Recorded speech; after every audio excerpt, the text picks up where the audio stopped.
everybody. I'm Tom Acker with the League of Women Voters, Mesa County.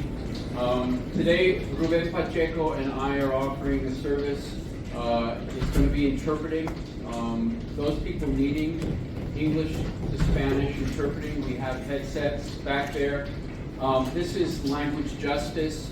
People have the right to listen and participate in community activities using the language of their heart, and so that's the purpose of this. And I know that the League and also CSI are people that practice this. Good afternoon. The League of Women Voters of Mesa County is pleased to present Traditional and Charter Schools, the Challenge of Coexistence. I'm Dr. Deborah Stetler. I'm a member of the Education Advocacy Team and formerly on the League of Women Voters Leadership Team, as well as Voter Services Coordinator. The League's mission is to empower voters and defend democracy. We envision a democracy where every person has the right, the knowledge, the confidence, and the ability to vote. We provide nonpartisan informational programs, and our program today is part of that. We are not advocating for or opposing any type of school. We're here to give you information about the schools in our area. We'll be focusing on our local public schools and will not be addressing national charter policy issues. Our program today is a mix of basic information presented by me and expertise commentary by our panel of experts. We appreciate their being here today, and I'm sure you'll all enjoy their insights. After the presentation, we'll have a 5-minute break, and then we'll have a question and answer session. So let me introduce our guests. On the far side in the pink jacket is Dr. Terry Croy Lewis. She has served as the executive director of the Colorado Charter School Institute since 2016. She has over 25 years of experience in the charter school sector as an authorizer, school founder, executive director, principal, governing board member, and consultant. She earned her doctoral degree from the University of Maryland and has taught at universities in several states. Next to her is Ms. Donna Day. She's a special education coordinator for the Colorado Charter School Institute. She provides for special education oversight for special education compliance, quality, and ongoing professional development for 10 CSI charter schools on the Western Slope. She has a Bachelor of Science in Speech and Hearing Therapy with endorsements in learning, emotional, and intellectual disabilities, and in gifted education. She has a Master of Arts in Educational Administration for Special Education. Ms. Alice Dussart is here today representing the range of educational choices in our charter schools. She has held many roles in her 12 years with Juniper Ridge Community Charter School. She's taught students from kindergarten to 8th grade. She's been a special education teacher. She was the director of pedagogy and is a founding parent. Her current position is community development director and special education case manager. She holds a Bachelor of Arts in elementary education, a Master of Arts in Waldorf elementary education, and has a special education endorsement on her teaching license. Previous to coming to Juniper Ridge, she taught 2nd to 4th grade locally. Last, we have Ms. Jennifer Marsh. She currently serves as the D51 Chief Academic Officer for our local school district. Prior to that, she was the Executive Director for Curriculum and Learning Design. Other D51 roles have included Special Education Teacher and Progress Monitor.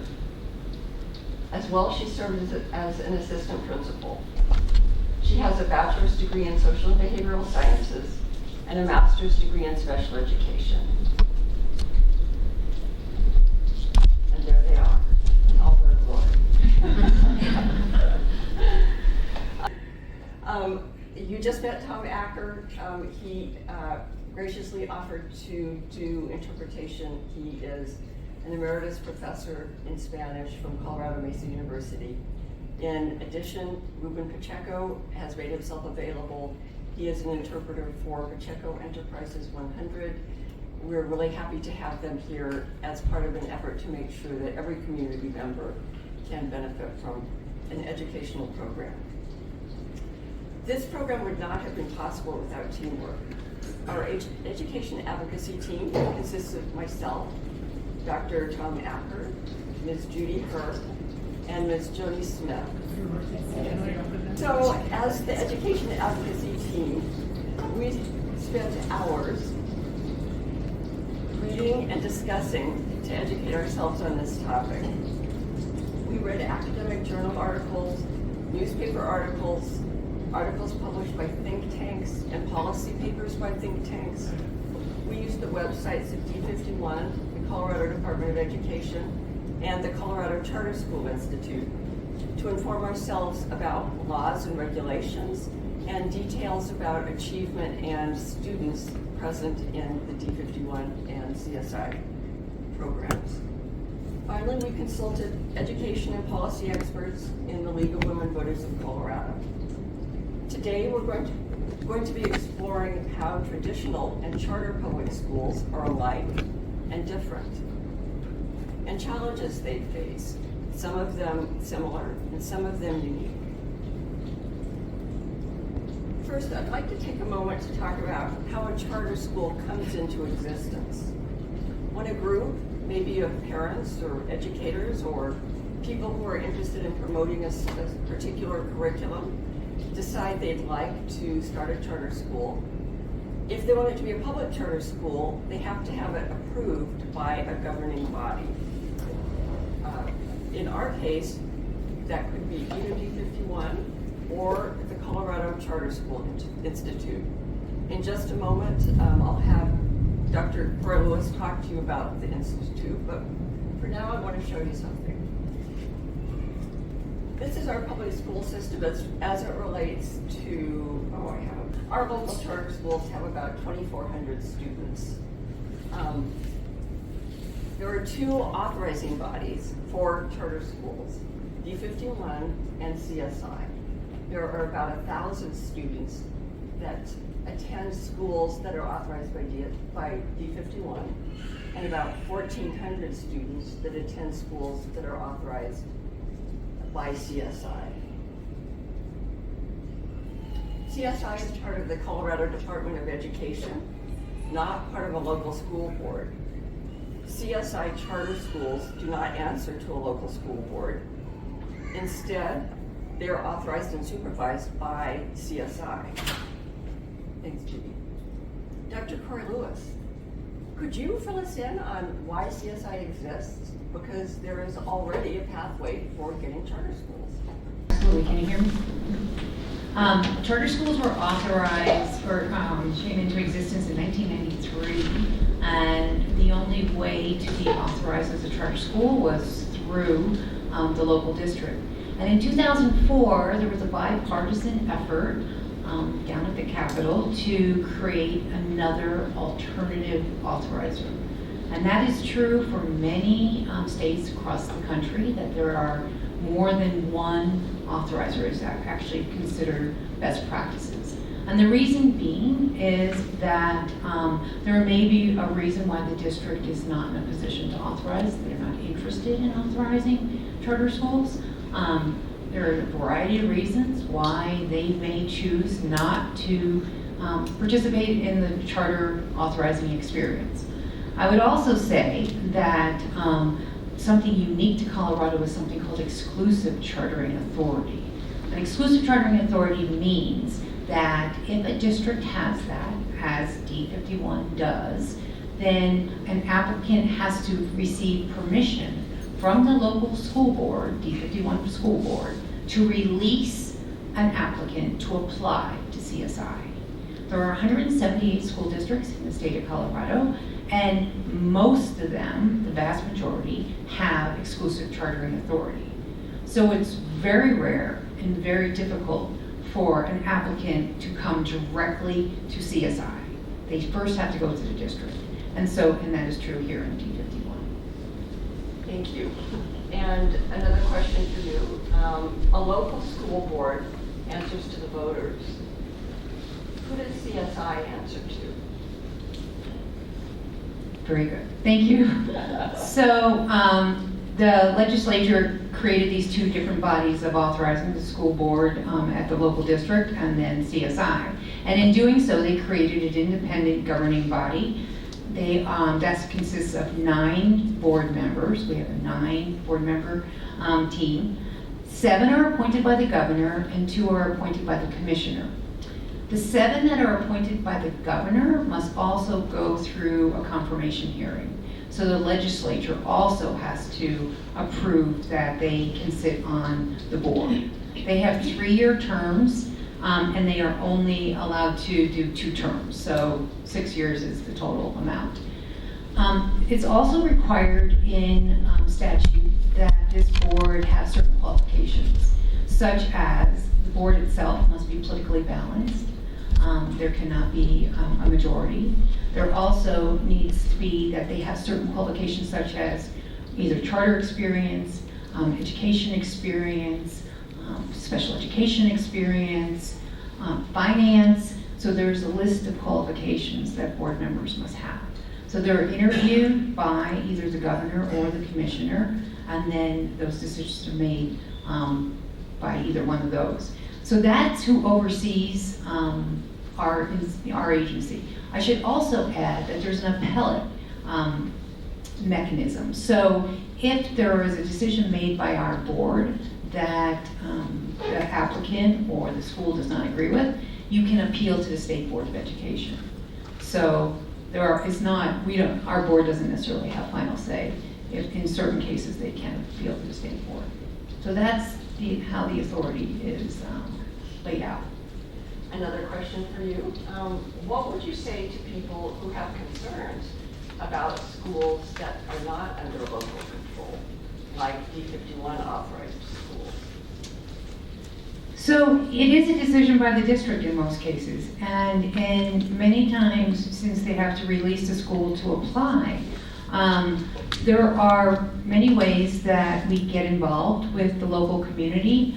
But we first recognize that the district has the ultimate authority to release a school or not release a school. And so that is where it starts in most cases. If the district chooses not to, or chooses to release a school and that school becomes a CSI school, we partner with the local district as much as we can to make sure that there's transparency around enrollment and accountability and finance. And so that's very much important to us. Sometimes we have an MOU with the local district, so it explains how we are going to work closely with the local district. But in addition to that, if there are concerns about anything that goes on in one of our schools from the local community, again, that partnership with the district makes a huge difference. So I'm on a board of something called the Colorado Authorizer Association in Colorado. And what we do is we work together as authorizers, and D51 participates in that as well.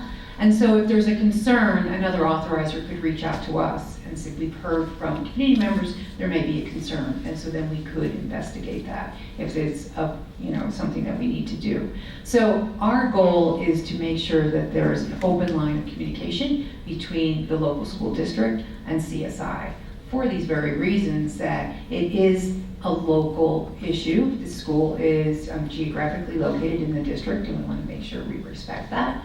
And I would also add that when we're going through the process of when an applicant applies and we're reviewing that, an important part of that process is a community meeting where anyone can come to that meeting and talk about their concerns or their support of that school. And so we're always trying to be embedded in the community as much as possible. All right, one last question for you. How are CSI charters funded? Great question. So charter schools are funded, CSI's charter schools are funded based on the PPR or per pupil revenue that the local district receives. So D51 has PPR, a certain dollar amount. Our schools receive that same amount, the ones that are located in D51. So that is on par. In addition to that, other funding such as title, money, and categoricals, that's all on par with the district as well. We do make sure that we give our schools as much pass-through on title money and categorical money. There's the other thing that's unique to CSI is something called mill levy override equalization. So most districts, including D51, they have mill levy overrides. And that's money that the local community raises in support of their K-12 education. That money is not shared with CSI schools. Mill levy override is shared with the district authorized schools. So the legislature put in place something called the Mill Levy Override Equalization Fund. That was done in 2017. And the legislature has put money in that fund to make sure that our schools then are funded on par with the local school district. So, for instance, Juniper Ridge receives mill levy override equalization from the district, just like every other school in the district. And our schools, our 4 schools, will receive that funding from the state. So it's not coming from the community, it's coming from the state. But it's no more than what is being received by district authorized schools. Thank you for all of that. Jennifer, I'm wondering if you have anything you want to add to that about how charter schools that are D51 authorized are funded. I don't. Okay. That is exactly right. I wanted to give you a chance to speak because you're the D51 charter. So essentially the district then acts as the pass-through for our district charters. And we have 3 district charter schools that we have, that they went through the authorization process and we authorized. We just more recently became an exclusive authorizer, and we've let one charter request go through to CSI. Otherwise, we now will make sure that all charter requests will come through the district. We will review first. We probably will not release to CSI. Okay. All right, thank you. So, Jennifer just said that there are 3 D51 authorized schools. Let's take a look at the charter schools that we have. On the left, the D51 authorized, and on the right are the CSI authorized. Let's start out with Alice. Could you give us an idea about what Waldorf education means? It is a very different model. I'm asking Alice to speak because I want people to be aware of the opportunities that exist. Alice? Thank you. Waldorf Education was founded over 100 years ago in Germany. We are a Waldorf public charter school, and so we consider ourselves a Waldorf-inspired charter school. We try to provide an education for students that is heavily influenced by the arts, both visual, performing, and the practical arts, such as woodworking, gardening, handwork. We also try to provide opportunities for our students to engage in nature every day, as well as non-competitive imaginative play. And then we also have a heavy emphasis on educating the whole child, and for us that really means leaning into the social emotional learning aspects. Because we're a public school, we're also beholden to educating children in the Common Core standards, and so our days are equally split between the Waldorf pedagogical practices and then the Common Core standard practices. Thank you. Thank you. Terry, I'd like to give you a chance to comment on one of the CSI charter schools. Ascent Classical Academy advertises itself as a classical academy. Can you fill us in on what classical academy means? What is that? Yes, absolutely. And I'd also mention that Caprock also uses a classical curriculum. So we have 2 schools that are using classical and 2 that are Montessori. But if you go in any of those schools, you might see it a little bit differently, in terms of Montessori and classical. So Ascent Classical is a newer school and is part of a network of schools. We have 4 schools that we authorize. Their curriculum is, a classical curriculum is considered a content-rich liberal arts curriculum that is focused on literature and history and math and science, but it's very much grounded in the classics. So, for instance, literature is an incredibly big part of it, and they believe, most classical schools, that you need to read original text or primary text. So you'll see that students are reading pretty challenging work at an early age. For instance, we just were in Ascent Classical and a 4th grader is reading To Kill a Mockingbird. So you see that it's very much focused on literature, and the 10th graders are reading the Iliad, and they had their texts on their book, on their desk, and they were going through it very carefully. So very much focused on liberal arts. Also, morals and virtues. You'll see that as an important part of many classical schools, that there's a focus on building character, moral education, or character education, and really talking about the virtues. And all the students that we talked to mentioned that when we were there visiting the other day. That's an important part of what we learn day in and day out, are the virtues. And then the other thing is sometimes the method they use in terms of teaching. In high school, middle school and high school, you'll see oftentimes the Socratic method being used in how to teach, which is really a discussion, question, answering format. And so seminars are important in most classical schools, that students sit around in a circle and are really engaged with the question and answering, especially if they are looking at text. So think of it as a very liberal arts curriculum that's rich in primary text. Great, thank you. Now that we have a little bit of background about the charter schools we have, I'd like to take a look at what students go to charter schools.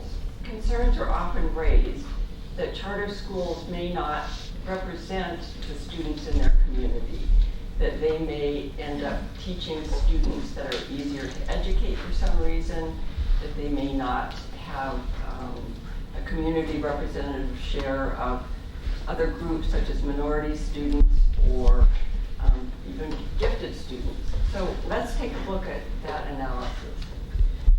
This is the student makeup. I'm very sorry, but the label that says D51 non-charter is incorrect. That's actually all D51 students. It doesn't make much difference because the difference is 2,000 out of 20,000. So it would probably be 1 or 2% in some direction, but just to be transparent. And then of course on the right, because there's so few charter schools, in all of our slides we're going to be collapsing D51 and CSI schools together. So it's all the charter schools. So looking at gifted students, about 4% in the district and 3% in the charters. Looking at low income, which is often a concern that's expressed, it's about the same. So that's something that is a little unexpected for some people. Looking at minority and ethnic and race makeup, the district is about 69% white, and charters are about 78% white. So conversely, the district has more minority students, 31%, versus the 22% in charter schools. Multi-language learners, 5% and 1%. And then this is a topic that frequently is discussed regarding charters. Students with an individual education plan, we'll talk about what that means in a minute. 15% in D51 as a whole and 10% in charters. Jennifer, this question is for you. When we say IEP students with an individualized education plan, who are we talking about? Which students are we serving there? In Just press the button in front of you. in District 51, like the chart shows, we have about 15% of all of our students are identified as students on an IEP. And the range, I mean, we have a number of special education experts up here, from high frequency, typical learning disability. Then of course we have students that have cognitive disabilities. They may be deaf or hard of hearing. They may have a disability that aligns with sight. And so we are responsible, as is any of our charter schools, are responsible to follow those students' IEPs and provide those services as identified by a team that have identified what these services and supports need for a student to access their general education curriculum. Okay. And what kind of oversight does D51 provide to make sure that special education students are getting their needs met, both in the charter schools and the more traditional schools? So we obviously offer, Alice and I were just talking, we offer that support and training. If there's a training that is already being hosted or facilitated through the district, we always invite our charter schools to attend.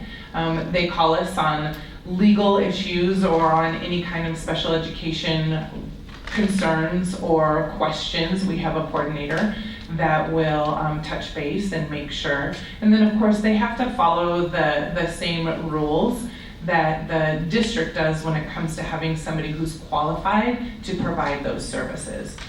With some of our support services, they hire all of their staff. In the past, we have been able to provide for a fee, for a cost, some of our special service providers, so an OT or a PT or speech pathology.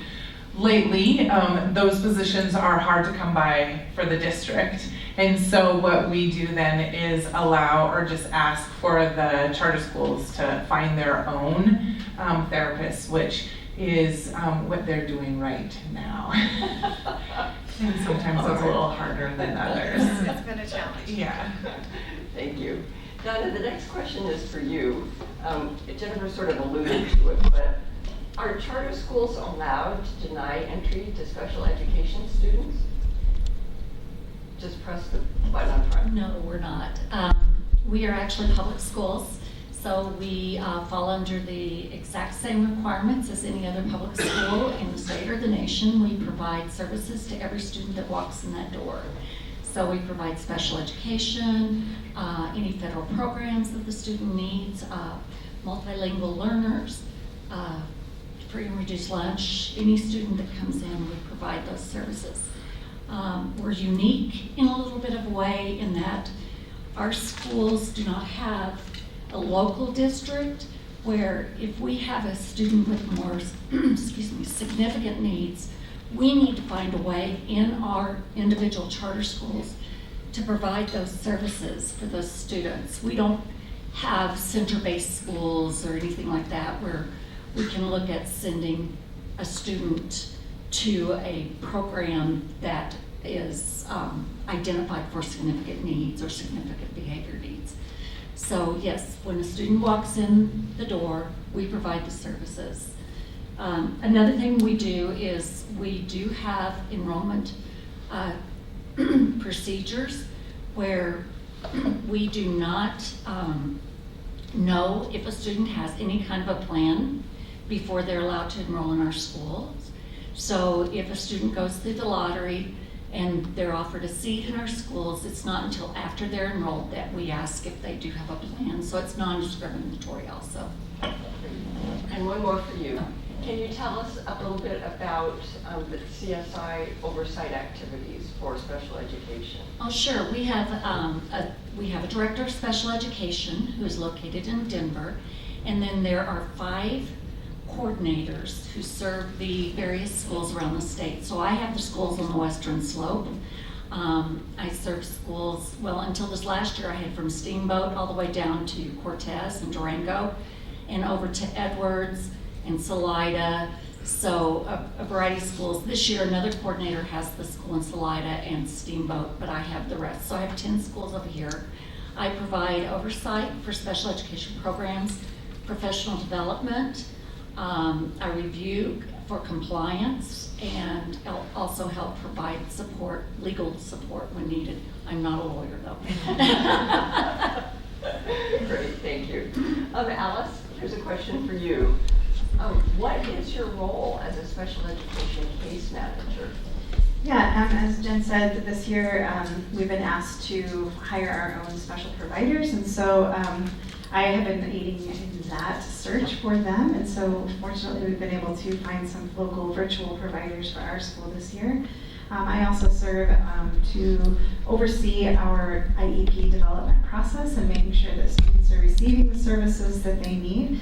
I work closely with the district's coordinator that's been assigned to us to make sure that we are marking all the correct boxes, we've got our I's dotted and our T's crossed, as well as making sure that students that are needing those services here are a good fit. Often at our schools, just like with the CSI schools, we are non-discriminatory, but our schools sometimes cannot provide the most adequate services for those students, and so I'm so grateful we have an opportunity to work with our local district to make sure that those students can still receive the services they need. It might not be through us, but we have a good collaborative relationship to ensure that they are getting all of their needs met. And so that is my role as the case manager this year. Thanks. Yeah. So, this is who goes to charter schools and who goes to schools that aren't charter schools. Let's start talking about how charter schools and more traditional schools are alike. You might be surprised to learn that they're actually alike in a lot of ways. Let's start with the basics. Charter schools and traditional public schools are funded with taxpayer dollars. They must be guided in terms of their instructional practices by the state of Colorado academic standards. We'll talk more about that in a minute. And they must participate in standardized testing.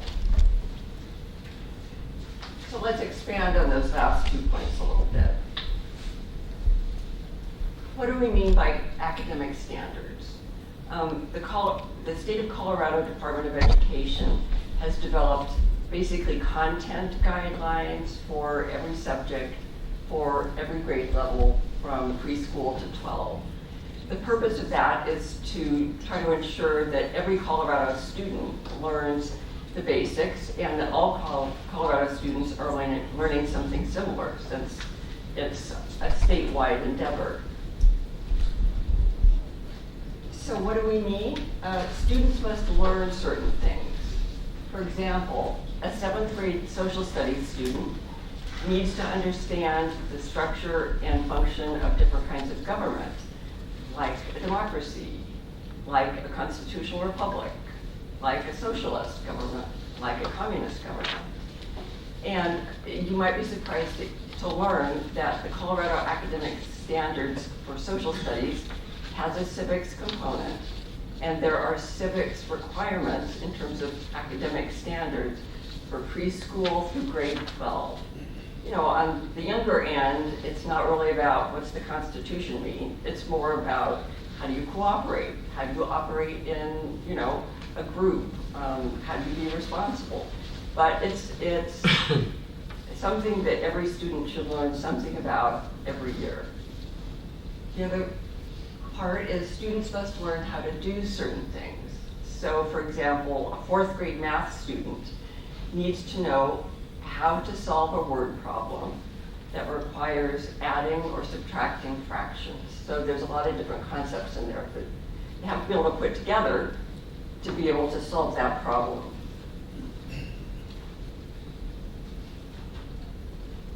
We referred to this a little bit.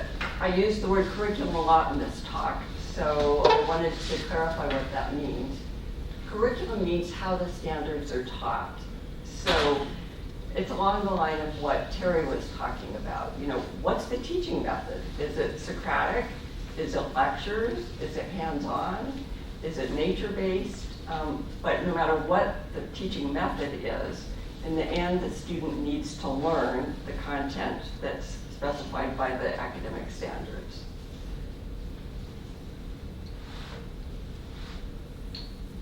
Finally, what is standardized testing? Many of you are all too familiar with that for the educators or educator-adjacent people in the room.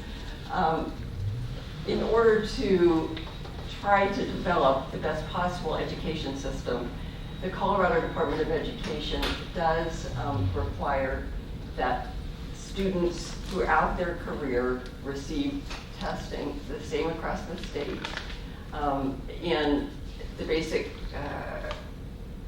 subject areas of English language, art, science, math. I think social studies has gotten added.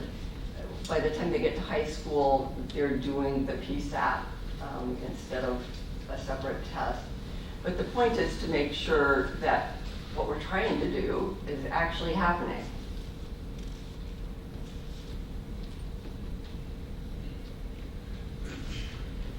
So that gives you an idea of how they're alike. We'll talk a little bit more in a few minutes about some other ways. But something that many people are not aware of is that not only traditional schools, but charter schools are also required by law to have financial transparency. So for both charter and non-charter schools, all schools must post on their website their adopted budget for 3 years, their financial audit, their salary schedules, and their federal tax returns. The point of that is so that taxpayers know how much money is being spent on what, and the audit is to make sure that what the school is reporting is actually accurate and complete. So now we can add 2 more ways charters and traditional public schools are alike. Funding, academic standards, testing. They must serve special education students, and they must provide financial transparency information on their website. So it's time to start looking at how they're different, because that's what most people are aware of, is that they're not the same kind of school. How are they different? Well, of course, charters may have more innovative approaches, or even, it's strange to read this word about education, experimental approaches, but I'm going to take that in the most benign sense.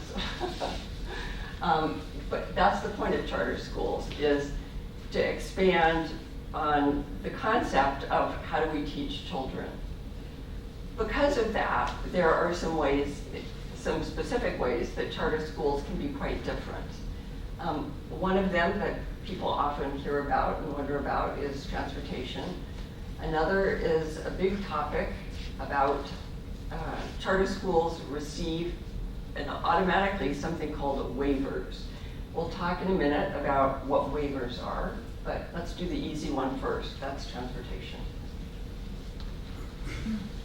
The short version is that many neighborhood school students have bus service. You have to live a certain distance from the school to get bus service, but a lot of kids get bus service. Students not attending their neighborhood school don't have bus service provided. So if, for example, the parent opts to try to enroll their student in a school that's not their neighborhood school, and that school has room, the district will allow that to the extent as possible, but that child does not get bus service.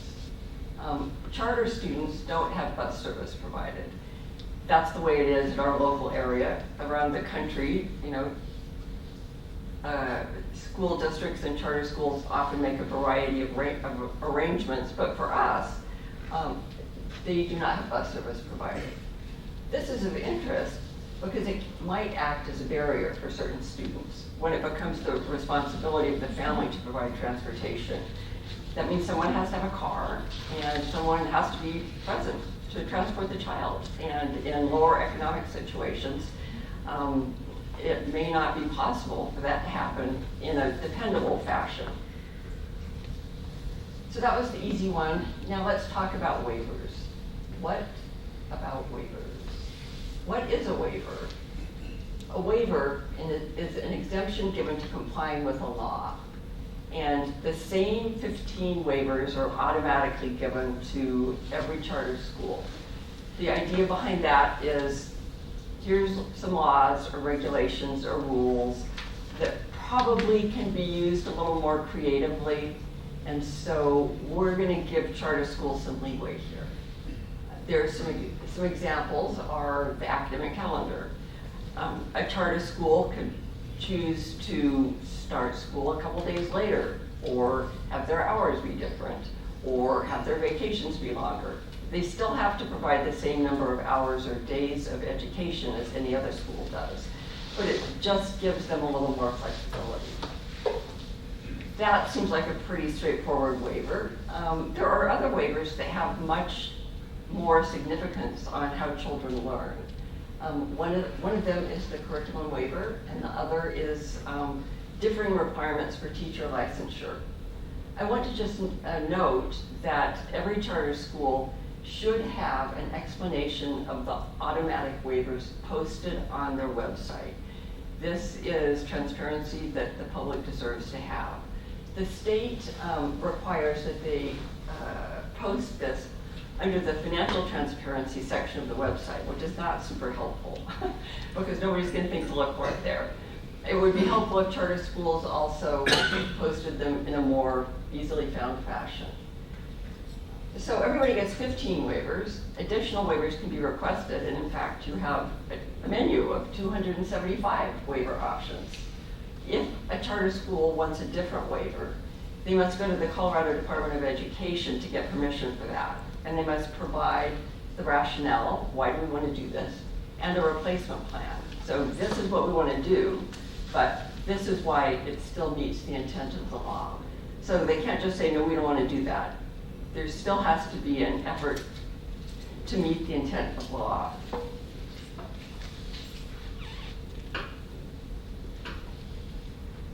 So we're going to talk about these two very significant waivers. What's the curriculum waiver? This is the Colorado Department of Education's language to describe it. It enables a charter school to choose its own educational program and textbooks in accordance with its charter application as approved by its authorizer. So that's a lot of words. What's important for you to know is that the program, however alternative it is, still must meet Colorado academic standards. So Alice referred to that in her comments about, yeah, we have a really different way of approaching, but we are committed to making sure that our students are going to learn this, even if it means breaking the day into two different parts.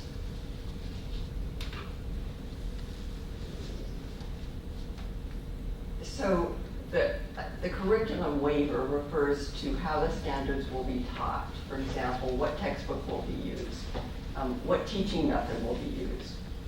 So I want to ask Jennifer and Terry both, specifically, what do charter schools have to tell the authorizing agency when they're applying for their school to be open about their curriculum? How much detail goes into the application that is going to be deciding whether or not the school's approved? You've got the mic. I do, thank you. Are you okay if I want to backtrack a little bit and talk about transportation and waivers? Absolutely. Just for some clarity, I wanted to share, school districts are not required to provide transportation. There is no statutory requirement that transportation is provided.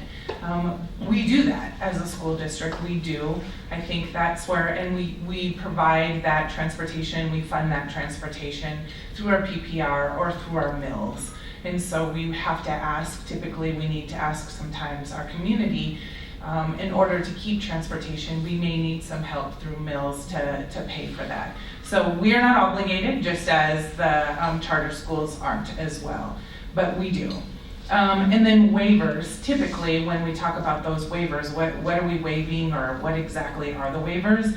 Waivers in general are board policies, but board policies are based on state statute and laws that we are obligated as a school district to adhere to. And so we have board policies. Our legal department create those board policies. If you look at any board policy, there is a list of state statute or other laws that those policies are adhering to. So certain waivers are then, we have automatic waivers that with our charter schools, that they just don't apply. So thank you for allowing me, Yes, and then absolutely. Dr. Lewis, if you Thank want to you. add anything to that, just a little area of clarity, I guess. And then when it comes to curriculum, wow, you can get an entire master's on curriculum and instruction. So all the things that I could tell you about curriculum could take a really long time. So I'm just going to try to boil it down. Essentially, curriculum is a pathway to mastery of grade level standards. And grade level standards are, we have a lot of, I shouldn't say a lot of folks, yeah we do, we have a lot of folks that influence state standards. Of course we have CDE, but we also have the state board and the state legislature. They will come and say, if you're in a public school, these are the things that have to, that our students have to learn. Typically the state legislature, like most recently, they said that all high school students need to know and understand about Holocausts. And so we decide, or CDE decides, how to operationalize all of those ideas and content that need to happen. But curriculum includes, yes, the standards. It also includes the resources. It includes assessments. It includes, it can include units and or different lessons. So curriculum is very, very large and requires that, encompasses that pathway towards mastery, grade level standards with grade level rigor. That's to mastery for each grade and for each content. So that's big when it comes to our charter schools. A charter school application has 19 or 20 components that a group that is coming asking for authorization through the school district, they have to attend to. So of course there's finance, and there's how are they going to govern, there is how are they meeting the needs of special populations, specifically IEP, and curriculum is definitely one of the components or the tenets. And there we want to make sure that they are meeting standard, now you're holding up numbers, am I? Oh, yes. I had already talked to everybody when you walked in. Oh. Yes. Okay, so I have one, I was like, somebody's splashing me over here, and I'm not too sure what is going on. Thank you, okay. Of course, we look at, through the charter application, what, how are they meeting that pathway to mastery of those Colorado academic standards. Okay, I bet I hit the one. Terry, do you have anything you want to add to that in terms of the process or the content for CSI applications? Yeah, absolutely. And can I do what Jennifer did and Yeah. also go back to transportation? First of all, our 4 schools here in D51 do not offer transportation, absolutely. But we have 45 schools around the state, and there are many of our schools that offer transportation. They have their own bus system. And then we have schools that partner with the district, so the students actually ride the same district buses and then are just dropped out off at school. So it varies throughout the state. Waivers is a great topic to talk about because, something that you hear a lot about with charters, but it should be noted that districts can also waive certain things. So districts have some flexibility around waivers as well. And then each charter school is different in terms of what they would choose, they feel is necessary for them to waive and have their own plan. And so it does vary quite a bit. And if you go to the Colorado Department of Education website, you can kind of look at all the charter schools in the state and who's waiving what. So that's the way to do it as well. It's okay if I add a little Yes. bit? Okay. It's a panel discussion. As for curriculum, obviously that's an incredibly important part of the application process. As Jennifer said, it's more expansive than that, but we really want to look carefully at curriculum. What's the school model? How are they going to use curriculum to meet the mission? How is it going to ensure that students are going to be successful and prepared for the next grade? And so curriculum is something we dive into very carefully. And we have schools that have 17 different school models. So when we're reviewing an application, we make sure we bring in the experts. There's no way that everyone on our staff would be well-versed in every different kind of curriculum. So when we have an application, particularly if it's something that is more innovative and different, we will make sure we will go either to the state or nationally to an expert who has that experience and bring them in to help us review. And that's one area that is of particular importance to us. Let's look at the curriculum. And I can give you examples of what we've done in terms of the schools that, are pretty innovative, and we knew we didn't have someone on staff. Even one of the schools here that's located here, Cactus Bloom, they're part of the Wildflower Network, and we needed to learn more about what that meant. So what did we do? We went across the country to other authorizers that authorize Wildflower Montessori schools to learn about what that is, so we can ensure that when we're doing a review of an application, that we have the right people that are reviewing it. And it sounds like Jen has something to add. I did want to add one thing.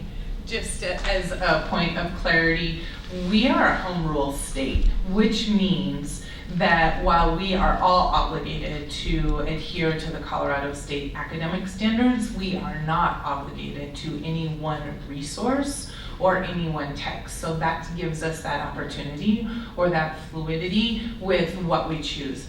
However, CDE has in 2021, I believe, most recently, has required that all schools, public schools, adhere to a K-3 science of reading resource. What they have done though is they have vetted 11 or 12 different resources, and then every school district is required to use one of those resources. But that is as restrictive outside of the standards that the state has when it comes to choosing what resource that a school district or charter public school uses. All right, one more question for Terry before we move to the next topic. So while we're on curriculum, I wanted to ask you, some people express concern about the curriculum used by one CSI charter in Grand Junction. That curriculum is developed by a Christian college, and so some people are concerned about the possible influence of religion in what's supposed to be a non-sectarian sector. Could you comment on that? Absolutely. Which is this? Which school is it? Ascent Classical. They use the Hillsdale curriculum, as do many classical charters and schools across the country. And Hillsdale does provide training, professional development to teachers, curriculum, but there is no religious aspect to it, although you're right, it is affiliated with a religious group, but there is not in the curriculum. And we ensure that, that's incredibly important to us. It's state law, and it's federal law, you cannot do that. And so when we're reviewing their curriculum, again, in terms of at their application phase, when we're going through what is their curriculum, what are they going to be teaching in every grade, and then when we're in the school, because we're in the school quite frequently, and then when we review the school, so when a school is getting to the end of their contract, you go in and do a renewal, a full-on renewal, and one of it is the site visit. So we're in schools, we're in the classrooms, we're looking at instruction, we're observing instruction, and so we want to make sure that, one, the school is doing what they said they were going to do in their application and what they must adhere to based on their contract, and that also there is not something that would be of concerning that would be in violation of state or federal law. Thank you. All right, I think we've beaten curriculum to death. So we'll move on. Teacher licensing. So this is the CDE language about that waiver. This waiver permits a charter school to pay non-licensed teachers, which of course means they can hire non-licensed teachers. So charter school teachers can have varied licensure status. Of course, they can have a standard Colorado state license.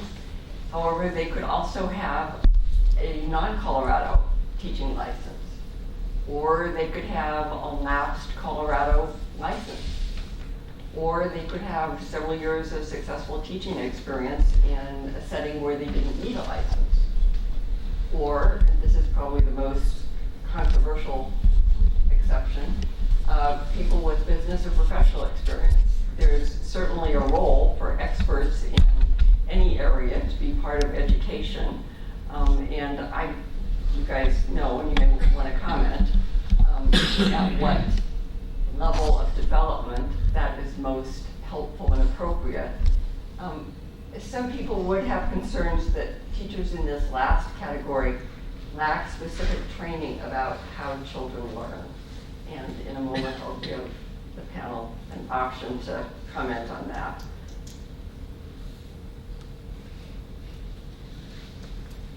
All right, anybody want to say anything about the whole teacher license thing? You good? I wanted to speak to special education providers. They all have to have a license, a teaching license. It's federal and state law. So any special education teacher or speech pathologist or occupational therapist or school psychologist, any of those areas in our charters will be licensed. And I can only speak for Juniper Ridge, but at our school, we do have several teachers that are not currently licensed, but our school does support them both financially and emotionally through getting their license. In addition, in our charter, it is written that all of our teachers will also attain a Waldorf licensure, so that they are certified as Waldorf-specific teachers, and that's a 2.5-year program, in addition to, I think, 80% of our teachers being already Colorado State licensed teachers. Okay, maybe for another point of clarity. All of our teachers need to have a license. They need to have a license, and that is issued through the state of Colorado. What is different is while all of our teachers have license, not all of our teachers have gone through coursework and have graduated with teaching credentials. But when you have a license and you don't have credentials in a school district, then you are promising, and you've got a pathway, and you've got a certain amount of time to receive or earn those credentials. So then your provisional license then will become a professional license. Thank you for that clarity.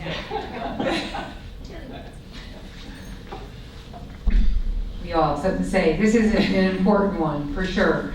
So I would say the charters vary quite a bit on this issue. There are charters that will only hire licensed teachers, and there are charters that do not.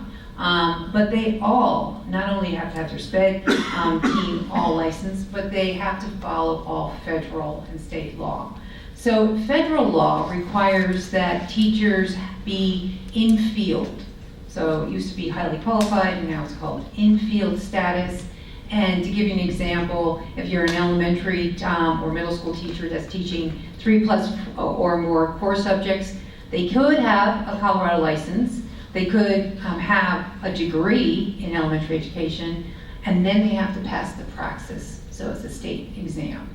So there's all different levels to prove that you're in field, and then every December, there's something called an human resource submission, or many submissions that schools do and districts do, and you track every teacher in that school and what their credentials are. If there is a teacher that's teaching in a school that is not in field for over 4 weeks, then all parents need to be informed through a letter to the community saying, this teacher that is teaching in your school has been teaching there for over 4 weeks, and they do not have the qualifications to be considered in field. So there are different ways to track to make sure that teachers that are in the schools have the appropriate credentials. Big topic. All right, so hopefully you have a somewhat better understanding of what charter and traditional schools must do that are alike, and some things that charter schools can do that are different. So it's time to turn to the question of, okay, well, are our kids actually learning what we're hoping they learn? And before we do that, I want to just back up a little and reflect on the fact that a student's education is comprised of many elements. Academic achievement is certainly one of them, but there's a lot of other things that we'd like children to learn. We'd like them to learn how to think critically. We'd like them to learn how to function in a group. We'd like them to learn why being responsible for yourself and your community is important. So strengths and weaknesses, and help CDE identify struggling schools in terms of in need of assistance.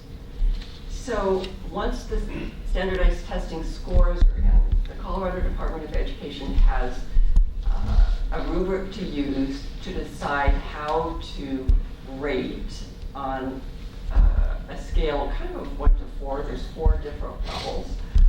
There's a lot of different parts that go into that scoring, but it's a numerical score. And depending on what your numerical score is, you will fall into one of 4 rating levels.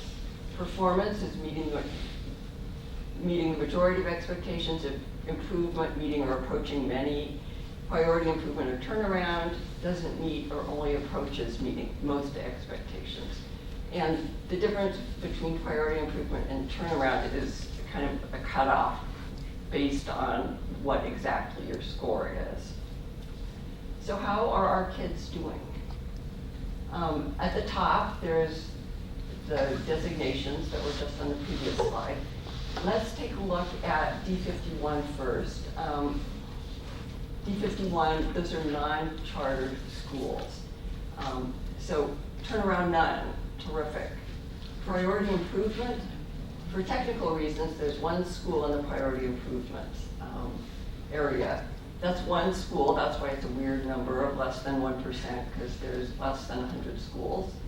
15% of the schools are in the improvement category and 84% are in the performance category, which is the highest category. Jennifer, do you want to make any comments about those results?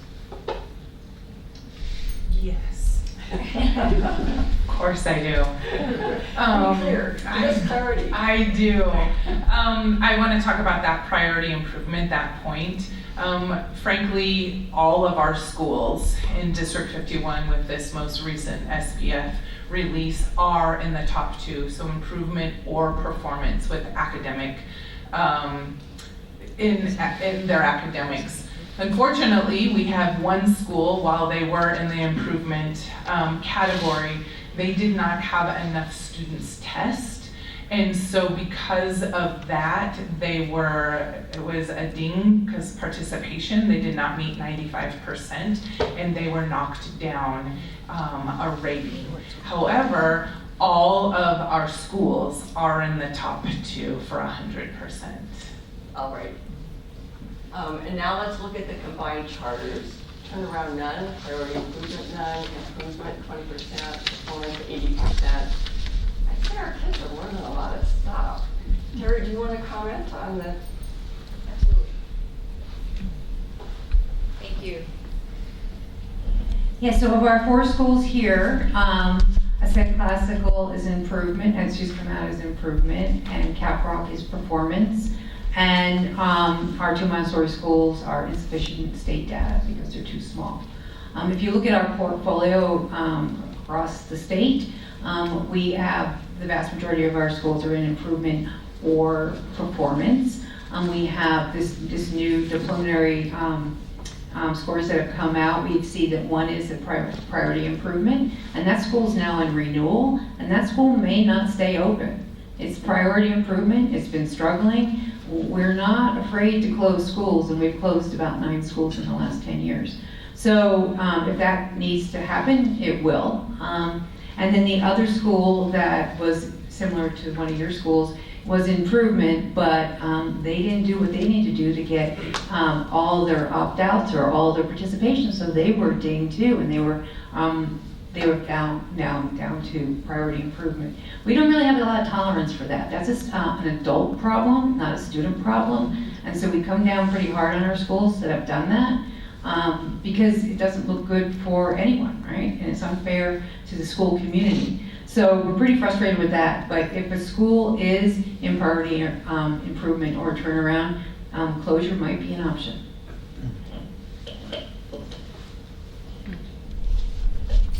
All three of our district charters are in performance. I've been telling everyone this is not a beat down. It's not intended. I'm Just saying. It's good to know. All right, yeah, for sure. So, I had a big section prepared on a part of life that affects all of us, and that means that it affects schools and public institutions, but I want to make sure that we have time for questions, so I am going to kind of zip through this really fast.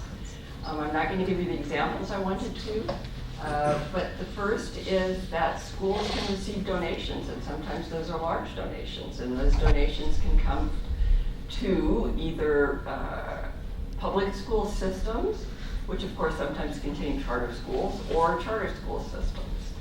And an important thing to know is that nonprofits are not nonprofit donors.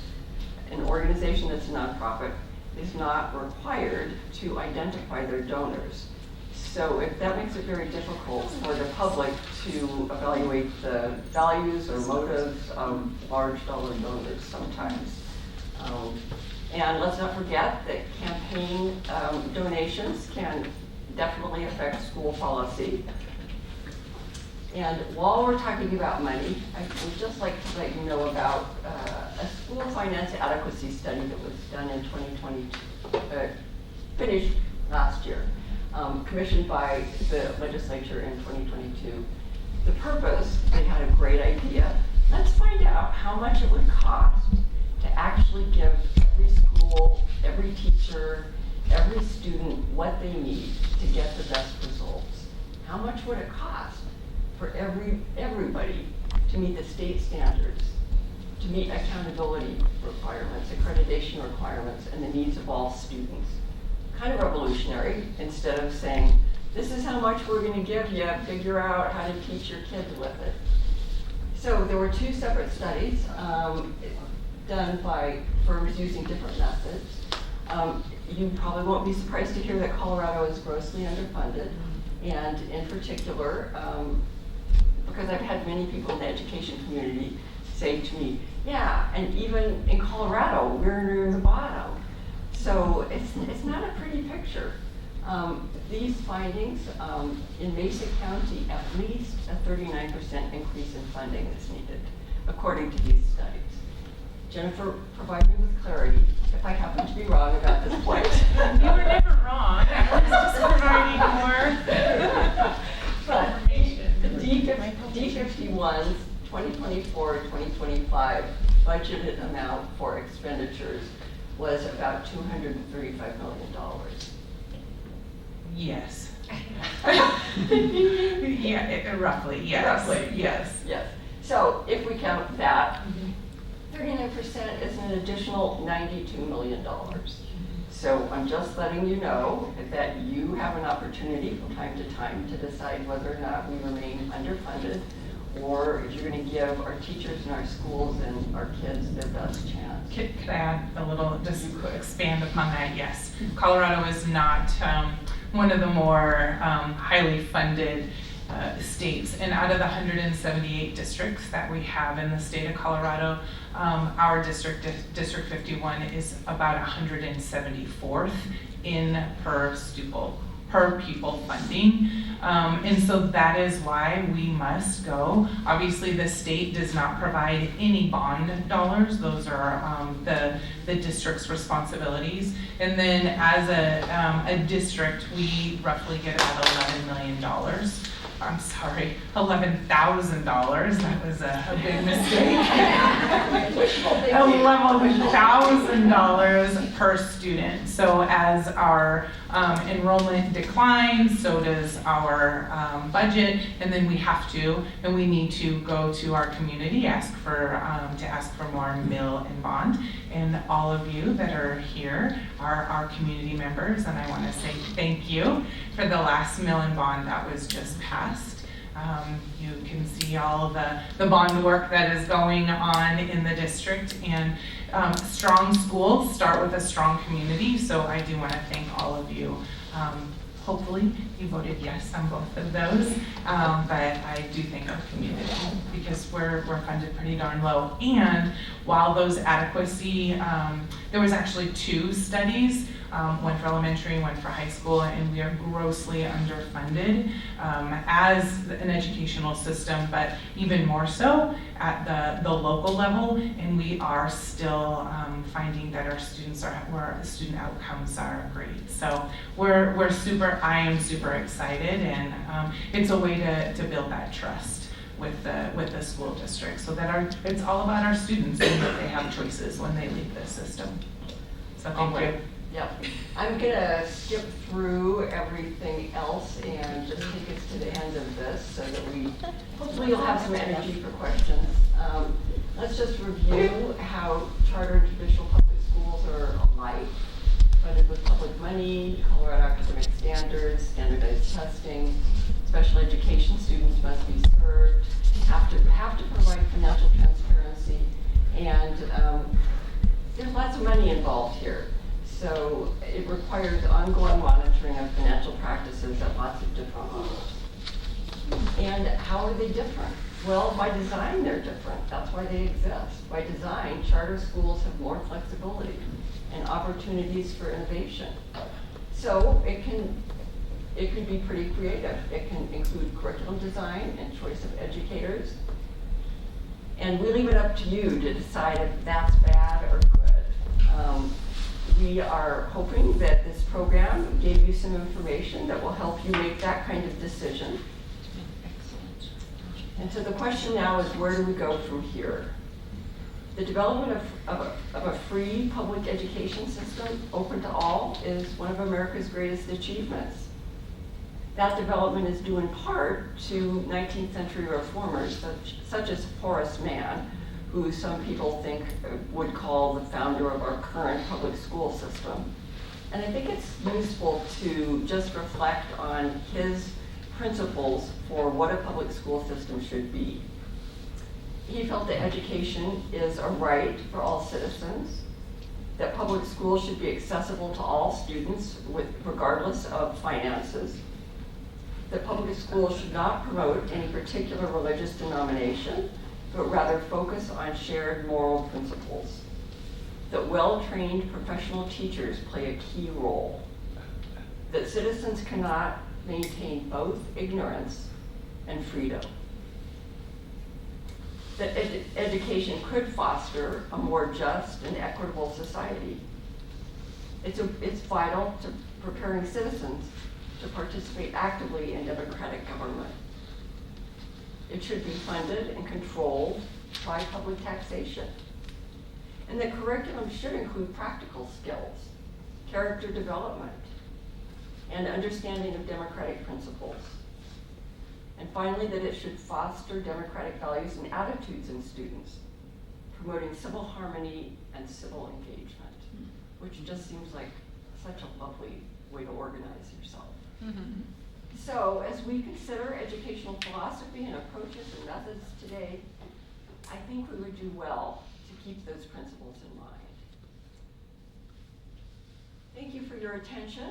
We'll take a 5-minute break. If you have any energy left, please come back and ask our panelists for questions.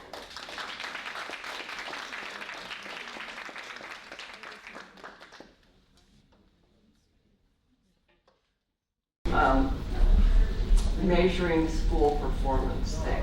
So if you're kind of wonky, and you want to dig down, there's so much that's available. I also want to let you know that thank you, Tanya Travis, for our videotaping today. That will be available on the League of Women Voters of Colorado's YouTube site in a few days. So if you know somebody else that might be interested in learning, let them know about this. Okay, do we need a microphone for questions? We have a microphone. Oh, we have a microphone. All right, first question, that's you, David. I have 2 or 3 questions. I'm going to try to roll them into one long one. Sometimes performance, in terms of performance, mastery of the standards has been mentioned, and other times majority of expectations has been mentioned. I want to know what does mastery consider? 90% of 100, 80, 70, 60, and if there are 15% in one category needing special ed and 10 in the other, that's 1 out of 8 students in this county need special ed. And I understood from one mother whose son is an employee that he follows 1 student around all day. I want to know how many of the special ed are they also expected to meet in the standards and the expectations and so forth? And what does mastery learning consist? Who wants to start? Thank you, Jamie. So I had a question back for you in terms of mastery. You're talking about performance schools and how they're rated. Yeah, so it is, you're looking at different grades that are tested, and then it is both achievement and growth that are calculated to determine the overall school score for a school. Is that what you're asking? Well, if I give a test, as a French teacher with whom I taught one time, 98 to 100 was God. 95 to 98 was the teacher. And no student could earn more than 95. A was 90 to 95. B, I think, was 85 to, very high cutoff. The European and world standards typically are 16, I think, or 60% out of 100. And so I've always adopted that, 90 to 100, 80 to 90, 70, 60, in terms of percentage on an exam, as awarding A, B, C, D, F grades. Correct. So for individual schools and individual, it's usually by school level and sometimes by district, will determine what is that grading scale. So some districts might have 90 to 100, and some schools might have 92 to 100. It depends on the grading scale for the individual school or district. Does that help? Okay. And then in terms of special education, yes, special education students need to perform as well as students that are not receiving special education. Is this possible? Yes, it is. That sounds hopeful. And it is possible. They take the same assessment that the rest of the students do in the school.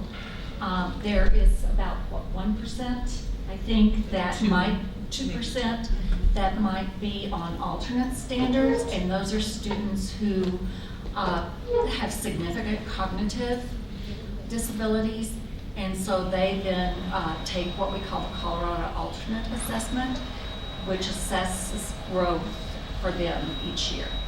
But the standards are a little bit different.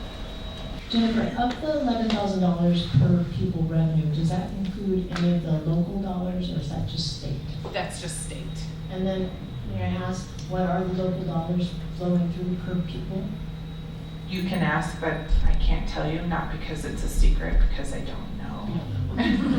I just wonder, with federal and all the possible ways to fund a student, how much more is it than $11,000? Yeah, I can't Not tell sure. you that. I'm not sure. Thank you. Our schools vary on how they do things. Where's the funds come to build the original building? Does that come from taxpayers' dollars? Excellent question. So generally not. Districts run bonds and then they use bond dollars to build buildings. They can include charter schools. They can include their own district authorized charter schools. They can include by law CSI schools. We have had one district in Durango that included both our schools down there in their bond election, but the vast majority of charter schools are doing the facility costs on their own. You're using their per pupil revenue. They will get a private bond if necessary, but they do not normally have access to district funds. What's the per pupil revenue? About $11,000 that per person that D51 students are receiving. Okay. So you have your per pupil revenue come from the state, then you have local dollars, your bond dollars if the district has a bond, and then your mill levy override, and then some other federal and state funding that comes to the school and district as well. So the 11,000 would be from state. Okay. Well, it's a little bit more complicated than that because it's actually somewhat local dollars and state funds combined, but the per pupil revenue is something that is determined to each district, and as Jennifer said, D51 is one of the lowest in the state in terms of per pupil revenue. And as a way of looking forward to what we can experience, look forward to next year, be prepared that funding in schools is not going to be increasing because the state budget is in such bad shape. And so we're hoping that K-12 will hold on to the funding that we have. So really, if you're looking to increase money for your local schools, it's probably going to have to come from local dollars. Another question? To correctly, the school district, the funding is partially from the State Department of Ed and partially from local funds through taxes. But with the charter schools, it's funds from the state and then the state makes up that difference. What was the mill levy? I didn't understand that. Yeah. And It's easy to not understand. Okay. So you're not alone. So we have the per pupil revenue and then the mill levy override and bonds. So mill levy override that D51 has raised, and that money is distributed per pupil, and it's all local dollars. For their schools, they share that with their district authorized schools. For CSI schools, those 4 schools, our schools, there's a pot of money that's coming from the state to ensure that they're on par with what the district authorized schools would receive. Does that make sense? So the tax dollars that aren't associated with the pupils that go to CSI schools, that is just absorbed by the school district and available to them? Right, they don't get per pupil revenue, they don't share mill levy override with CSI schools. They can, and again, we have one district that's doing that, but they're not required. And it's a condition of the language on the ballot. And so our ballot measures have not included mills for our out-of-district charter schools. Of the school district, can you speak to whether that's part of Tabor, or is that part of Mesa County's homestead exemption that lets people, seniors who have been in their home for over 10 years, only pay half of their property tax? Is it both? Change it? You have not invited the right person for those questions. Yeah, I could try, I would mess it up, I would confuse you. I'm one of those people who have this much knowledge of, I'd rather not answer and say something wrong or confuse you. Would you know who the right person is to ask for that? Yeah, our chief financial officer, and she can just tell you all the things. And I'll be honest, our superintendent is very versed in that. It's all about teaching and learning in my life, and so not so much in standards. But we have some amazing experts in my district, from our chief financial officer and frankly our superintendent. Thank you. I know to have a student in our our schools, the parents are involved, because that's the only way the kids get to school. I worry about those kids that are east of 27 and a half road living in that trailer park. There's no way that they're going to ask for you to look at them with your lottery to be involved in your charter school. And I guess I'm concerned about these kids. You can't really call them inner city because we don't technically have inner city. I mean, we have inner county, but we have a lot of kids. And so my question to you, and I didn't see it on our board, what % of truancy is with the regular public schools versus the charter schools. And is this something that maybe is a red alarm bell to us, that we're not serving our students as well as we could be? Well, let me try to summarize that, because I know not everybody can hear equally well. I think that question kind of has two parts. The first part is transportation really makes a difference about who gets to attend, and it may be the case that nobody's obliged to pay for it, but what about the fact that that means that some kids can't go? Is there anything we can do about that? And the other question was, have we looked at truancy rates with charter schools versus non-charter schools? Because if they're much lower in charter schools, perhaps that's because there's more reliable transportation. Is that what you were Well, parents are more implying? involved, but I mean, they're there because the parents want them there and they're Right. pushing for it. But if the truancy rate is greater in the public school than it is in the charter school, is that telling us that we're missing a boat down here? Do we need to do something to maybe bring some of those children into the charter schools? And I know if you look at graduation rates, that maybe that's not as ideal because, you know, parents want their kids where they're going to excel the most.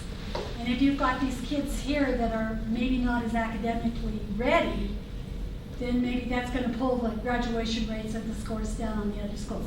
It's complex, I realize that, but I'm sitting here wondering about things that we're not looking at. Is this Yeah. something we need to be asking? Certainly we are asking because we keep track of those numbers. Cal, any responses? So we do have charter schools that are east of 27 Road. Ascent Academy is east of, it's How did over the off of- students get there? How the students get there through either walking or through parents driving. Yes, yes, that is true. But Independence Academy is also east of 27 Road. But if you look at who goes to the Independence Academy, it's the whole valley. I mean, it's not that little central group. Right, right. I So- do. And I think agree. if you look at all of the charter schools, their students aren't just one geographic location like they are. If you look at the kids at, say, Lowell Right. or whatever, those are neighborhood kids. Right. And Ascent deliberately built their school, or had their school where it is, has their school where it is. On the east side, in that part of the community, and we serve kids from Clifton, we serve some kids from Palisade, and we serve a lot of kids in that area. But still, the kids from Palisade are brought there by the parents. Sure. So that's what I'm saying, the ones that are dependent on transportation, Right. parents are involved in the school. So look at truancy. I don't know, maybe it No. doesn't mean anything, but to me, as I'm sitting here, I'm going, you know, maybe Yeah. we're a red light, that we need to be looking at how we're allocating these schools out and what we need to do to make sure that we're serving all kids. You know, I hate to say even reverse segregation, but. You know, I think it's worth considering that the proportion of low-income students as defined by free and reduced lunch is the same. I agree that it's possible that there are children who would like to go to a charter school, and I think this gets back to money. Yeah. You know, Exactly. I'm pretty sure the reason everybody's not jumping on the transportation thing is they're like, yeah, how are we gonna pay for that? But, you know, the proportion of low-income students is the same. So to the extent that that's an issue, it's worth reflecting on that. The truancy issue, I think, is separate, and you're right, it could well be a red light, but I'm not an educator. Nor I'm a am I. retired psychiatrist, so I know how to let you guys talk.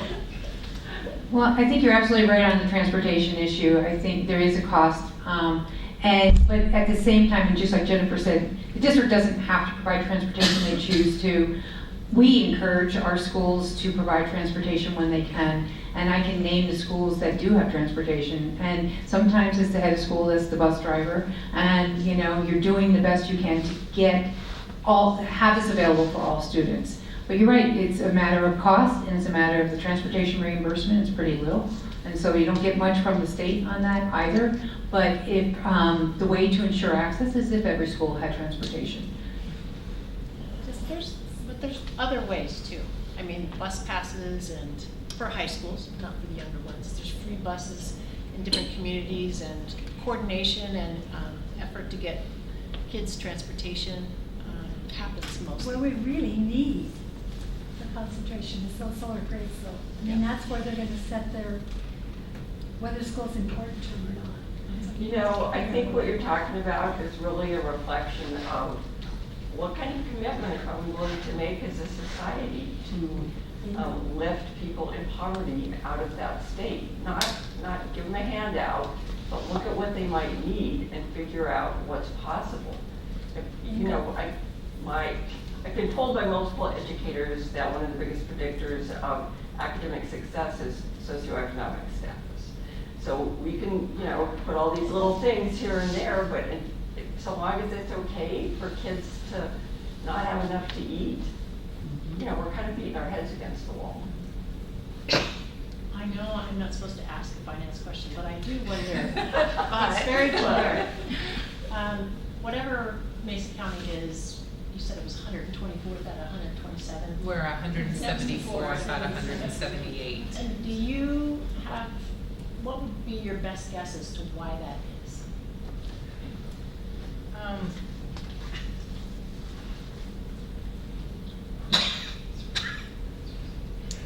Again, it's a formula, and I can't articulate that formula, but it has to do with the demographics in the area that the district is in. It has to do, there's an algorithm and a formula, and I'm sorry, I can't answer that question. Moffett County schools are in the same boat as District 51, in that those two school districts in the state are. Can't hear you. Oh, I'm sorry. Oh, now can you? Okay. Now I can hear you. Thank you.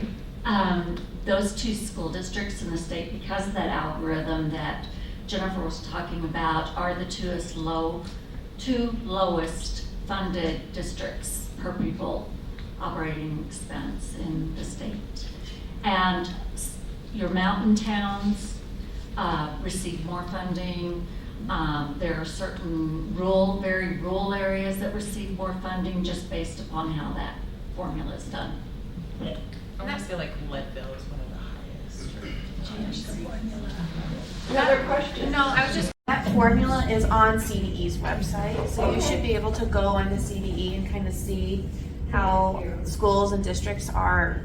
I mean, we can't do the math because we don't have all the information, but you can kind of see like what they add together and divide and to come up with a per pupil revenue. Some of it relies on like the amount of money that the community, the local community will raise, and then the state will match some of that, or it kind of, that part is in there too. So there is a lot of different factors, but it is on the CDE website. So if anybody couldn't hear, you can dig into this on the CDE website to find out what the factors are and what the weight is of different factors. Anybody else? Yeah. I was wondering about if Terry could talk a little bit more about oversight. Who does it? How often do you do it? And what does that involve? That's a great question. So every one of our schools is evaluated every. Okay. Every year there's an evaluation we call CARS, and that includes evaluating them on the academic standards and academic performance, as well as operational and financial. So there are 3 different frameworks we use, and then we create this annual report that is given to the school and presented to the school, sometimes to the school leadership, sometimes to the board, sometimes both, sometimes to the accountability committee, and you talk about kind of how the school is performing. In terms of finance and operations, you're looking at compliance as well. So that's an important part of it, compliance, but how viable, financially viable the school is. And then they have a contract with us, and that contract has a term, and that term can vary anywhere from 1 year to 5 year. And at the end of that term, they go through a full renewal process that starts in January, February of the year before and ends in December with the board making a decision. And that is much more extensive, where you are looking deeply into the academics, you are meeting with the board, you are meeting with school, you meet with students, you meet with parents, you meet with teachers, you meet as many panels as you can because you're doing a site review and you're in the school, really trying to get a sense of how the school's performing, and then taking the data that you have and then comparing it to being in the school and seeing what are you seeing. Because let me give you an example. We had a school that on paper was okay, not great, okay. When we went in that school, we were concerned. We had a lot of concerns about the academics, and ultimately we chose not to renew that contract. So you have to look at more than just the data, but we do an annual review and then a more extensive one depending on your contract. And then just to narrow that down a little more, through our special education, our EL programs and things like that, we do specific reviews every year. Program support reviews is what we call them, where we go in, we meet with the special education staff, we meet with the head of school, and we go through all the compliance issues. We also review IEPs. We also go in and review services and compare services to the IEPs. And I'm sure the district does some very similar things in reviewing special education programs. And then also CDE provides audits of our schools, just like they do the district schools of special education, IEPs, and programs, called an educational benefits review, which is what has started in the last 4 years, where they come in and they look at a child's IEP for the past 3 years from when they were assessed and look to see is progress being made every year, because we do know that progress sometimes for students on IEPs with disabilities can be a little bit different and not quite as, you may not see the spikes that you see with others. You may see a little bit slower improvement. And so they do come in and review that. So there's quite a bit of oversight that is occurring. CSI, just in the past few years, we have started a tiered level support review that we're doing with our schools. Schools are rated on tier 1, tier 2, and tier 3. Those schools that are at tier 3, we're providing a lot of extra support from CSI through our coordinators and our school leaders and that kind of stuff to try to help those schools make the kind of improvement that we want to see in all of our schools. Well, I just wanted to follow up on what you're talking about. And so my assumption is that charter schools, just like public schools, are nonprofits, and you said that. And so as a nonprofit, and the difference between it being CSI or the school district created, you referred to a board. And so are you referring to a board of a CSI created school or the board of D51? Or do each individual school have their own board? And if they have their own board, how are those board members chosen? And then what role do those boards have? You're talking about waivers and those kinds of things. You see those waivers when you make the application, but everything is fluid. And so as the school goes on, is this board deciding about additional waivers or changes of waivers? And then when you have this big financial gift, is the board, the function of the board determining where that money goes to? So my basic question is, school district or CSI created, does each individual school have a board, and what is their role? A parent-driven board, only parents. It could be a combination of parents and community members, but that board holds the contract. So the contract between the district or CSI is with that board. It's not with the head of school, if you will. It is, the board holds that. Just today, someone asked me about discipline, and I know discipline is one of the waivers that many charter schools can apply for, and it might, their discipline practices and policies might differ from school to school. But could you explain a little bit about ways that a charter school might handle discipline differently than District 51, or the traditional schools. Do you want, since you're in 51, do you want to start with that? You have your own discipline policy? No, we do our own internal discipline procedures, but we do follow District 51's discipline matrix. Those fall in categories of major discipline issues. As far as minor day-to-day issues, we put things in place that are unique to our school that support students in repairing and giving them time to practice those behaviors together. We have social emotional learning coaches, behavior coaches, so that our discipline, we're trying to be more proactive rather than reactive. When those disciplines do cross the line, however, we rely on District 51's discipline matrix to help guide us in making those decisions.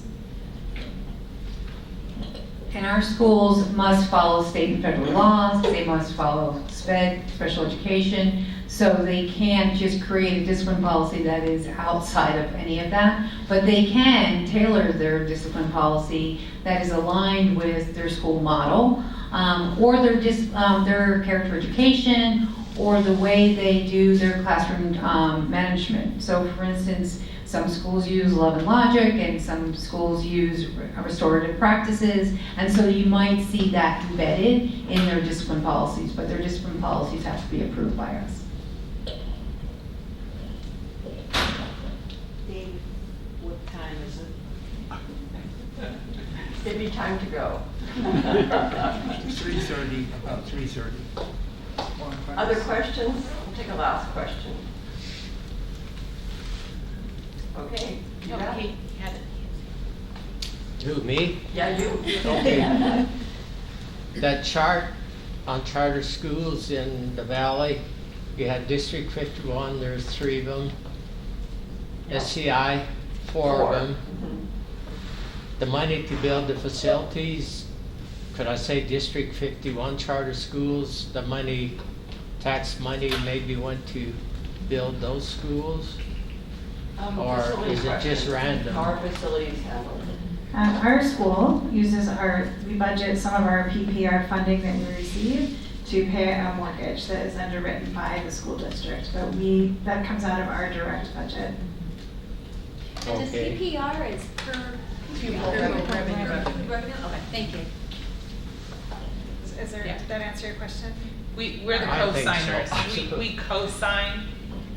Essentially, the district, the charter school will borrow the money, and we co-sign on those loans.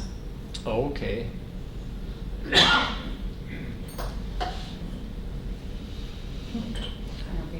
You are just focused on D51 schools, right? Charter schools. Well, I just wondered about, you had the 2 columns. It sounds like everybody's borrowing money. And It's not coming out of the per pupil. It's not, yeah, I mean, for most charter schools, as we just discussed, they're gonna pay for that facility cost out of their per pupil revenue, not bond revenue. Where Okay. districts go to their community for bonds, and they use that money for their Okay. facilities. okay, I think that Does that help? clears it up, yeah. Well, I think we should wrap up. I can't thank you enough for your attention coming on a Saturday afternoon, although it turned out to be a good Saturday afternoon to be indoors. But we can't plan on that. So be sure to tell anyone that you think might be interested that this program will be posted on the League of Women Voters of Colorado's YouTube channel. And of course, I encourage you to join the league, even if you cannot be active. Our mission is to empower voters and defend democracy, and certainly that's always needed. And certainly, as on the money slide, nothing is free. So think about joining, even if you don't ever plan on coming to a meeting. Thank you for your attention.